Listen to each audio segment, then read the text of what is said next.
This was a freaking amazing chapter of One Piece.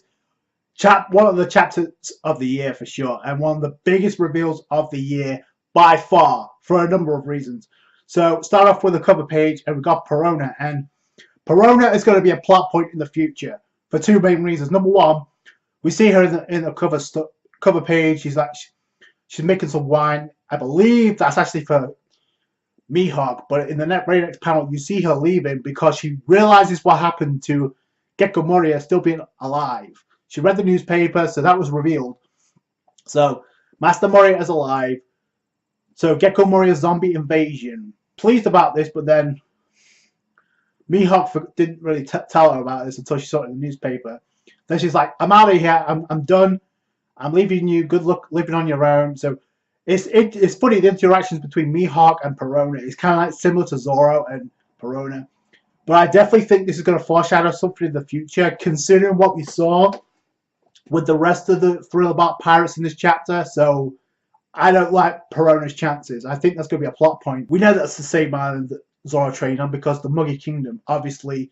I didn't see any of the baboons there, but I just see a lot of swords in the ground, which it may foreshadow a couple of things. Number one, we saw a couple of swords when it came to like the throne, and the throne was mentioned in this chapter when it comes to like Marajoa and what we got there. So I don't know if that's a reference to that, but I just find that very interesting, considering a lot of people want to connect Ima-sama's identity to Mihawk because of the eyes. We're still not sure about that yet, and I'm not still sure it's a block anyway.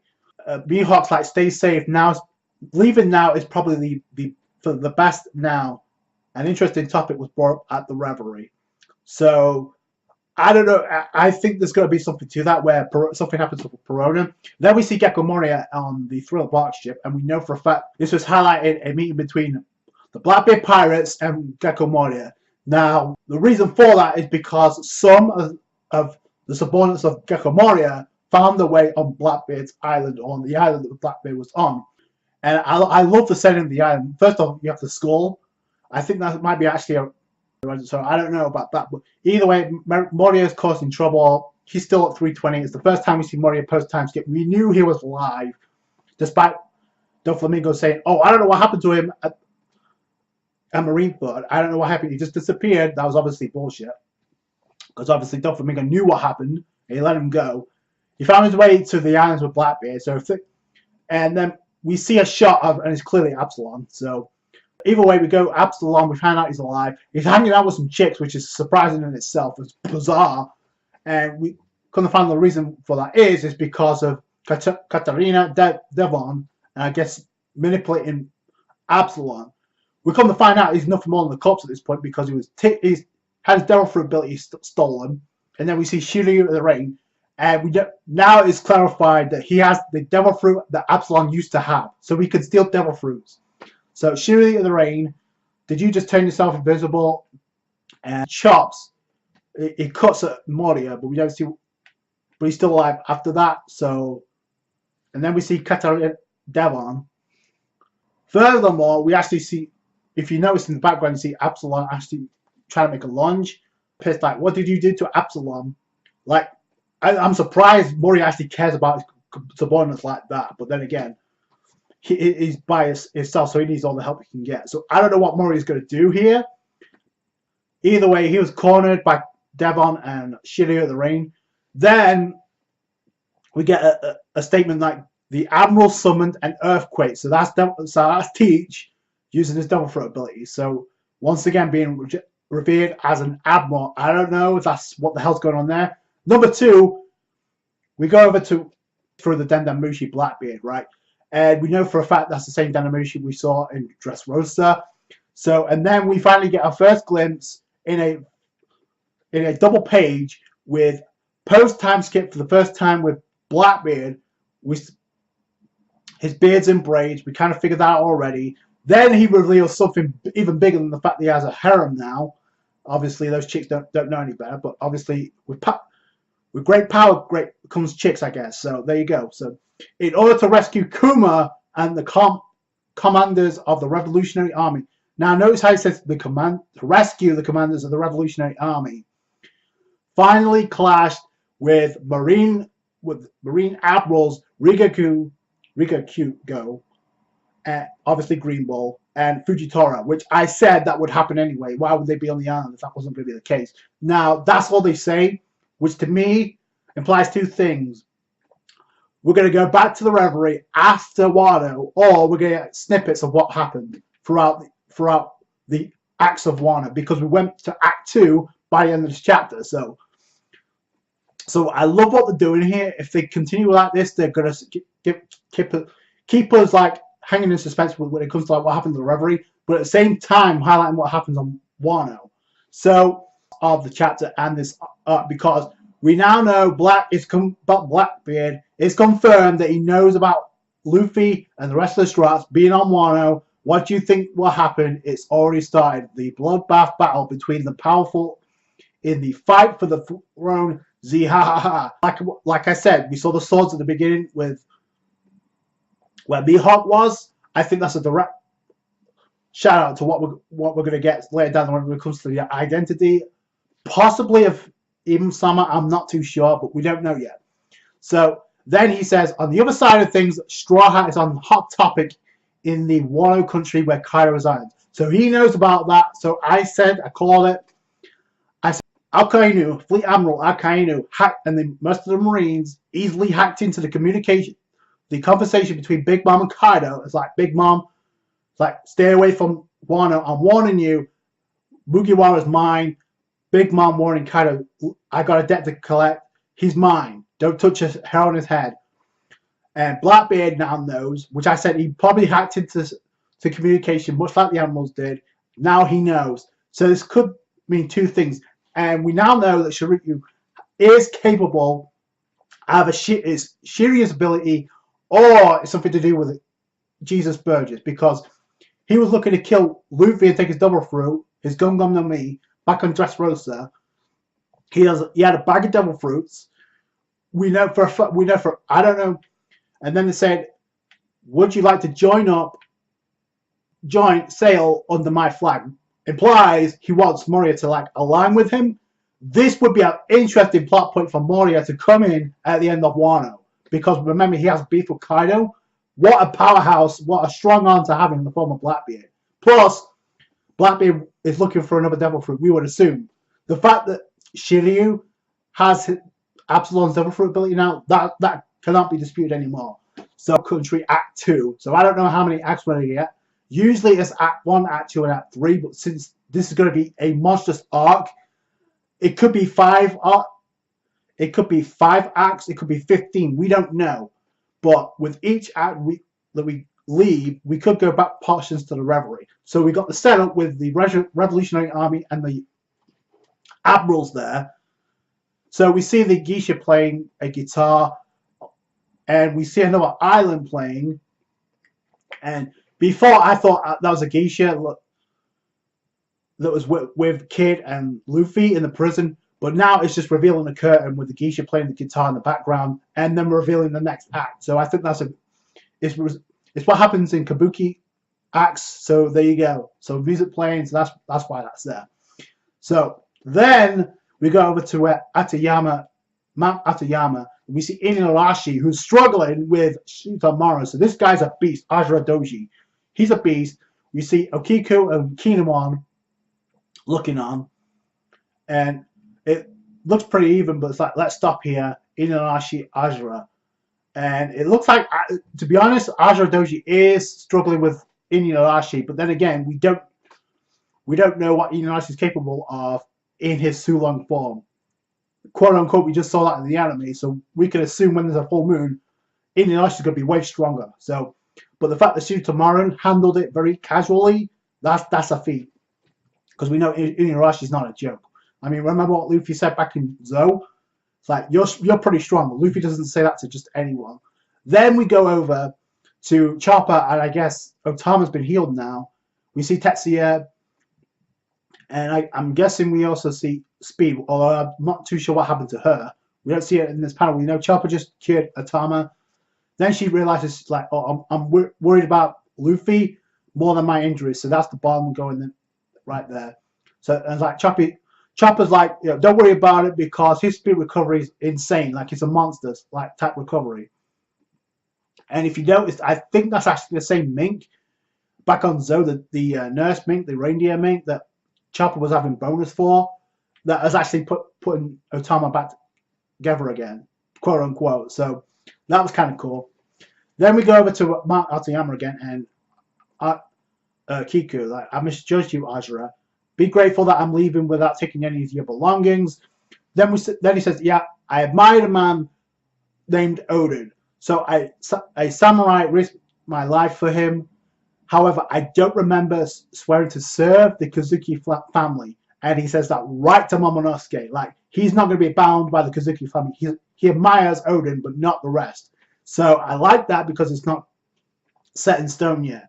So in my opinion, that was done for two reasons. Number one, a battle has to happen with Zoro and Azura Doji. I think that's where that has to go next because Kinemon dead set on recruit is that no matter what, I'm the person that I am, I will definitely make you my ally.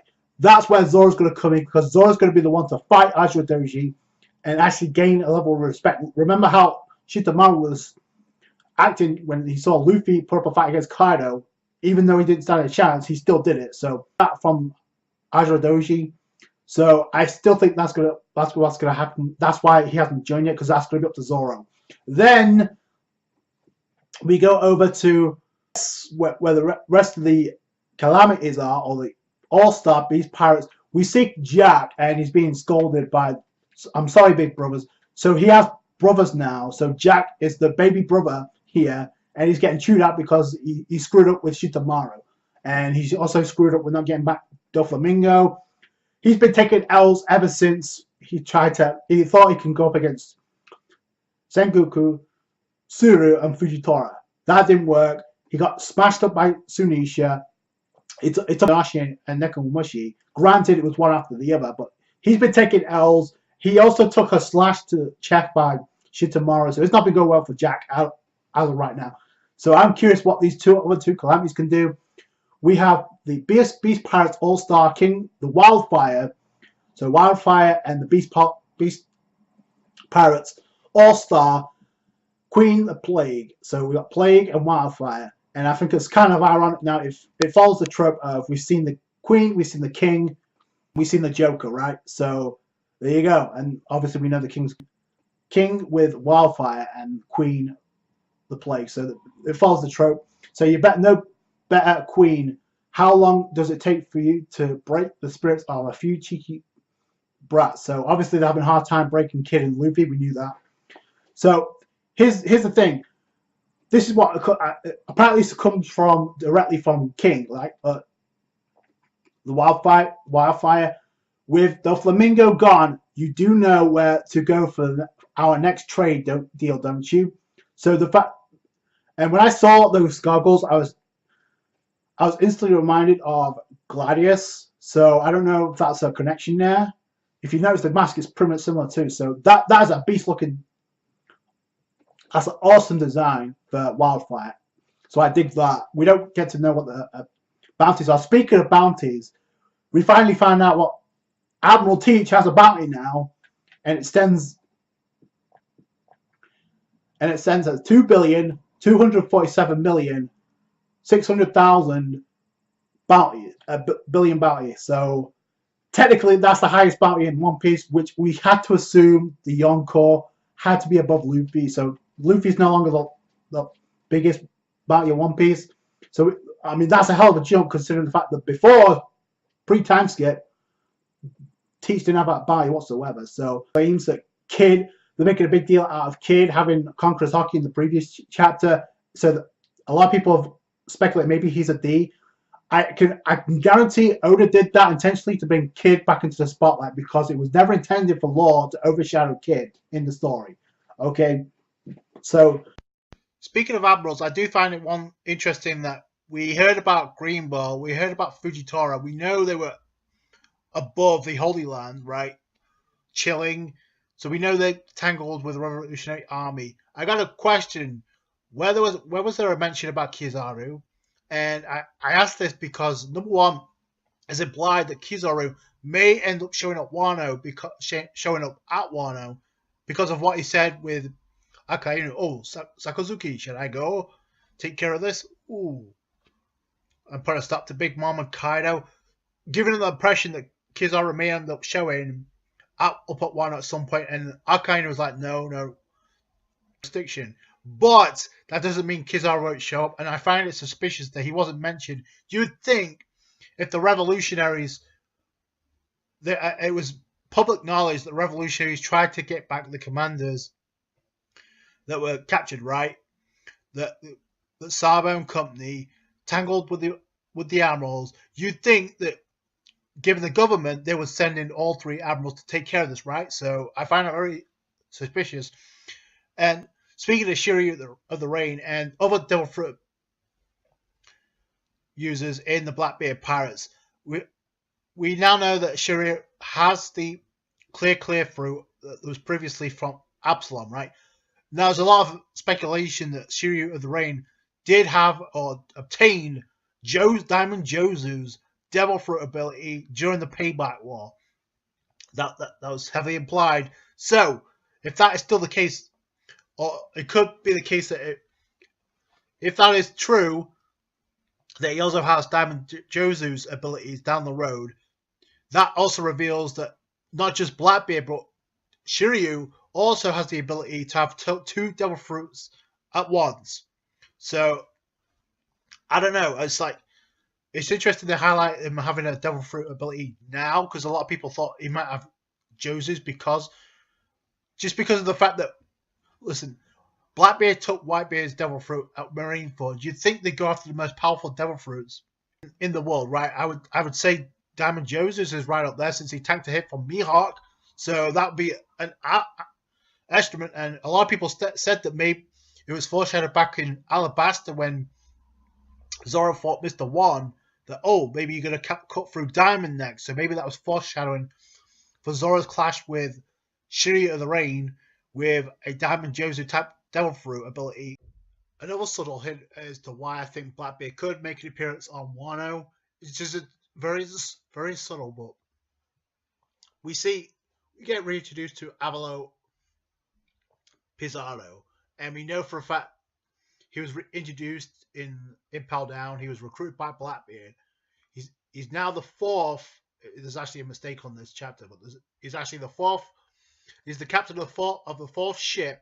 Shiryu is obviously the captain of the 2nd, which technically makes him 2nd in command. But I find it interesting, and if you notice, he's formerly of the Beast Pirates. He's the former king of the Beast Pirates, and before the end of the chapter, we know the significance of the position of king, considering the fact of Wildfire's position of king of the Calamities. So is that implying that at some point Avalo was at second in command of Kaido? And if that's the case, that what better person for Blackbeard to recruit than somebody who worked under Kaido, who knows where Wano is, who can pinpoint Blackbeard how to get to Wano very easily, show up and do his business and obtain the devil fruit of Kaido. I don't think that was done I think that was just done for coincidence to reintroduce this character in this chapter. So I don't know. Let me know what you guys think down below. But that's just another sort of hint where I think Blackbeard could show up, other than the fact that Moria may be recruited by Blackbeard. It's implied that's the case. It's good to find out that Raizo has been appointed to actually try and break Luffy out of prison. So I wonder how that's going to go. And by default, he'll probably break Kid out as well. So that's interesting. So we begin Act 2, and a monstrous reveal from Blackbeard and his battle, as well as Shiryu of the Rain having Absalom devil fruit. Talk about broken. I mean, my God, that's going to be a match of mythical proportions against Zoro. So down the line. So I love this chapter. I couldn't stress that enough. So that's it from me. Thank you so much for watching. Like this review if you did. Subscribe to the channel for more One Piece. Catch you guys later. Bye.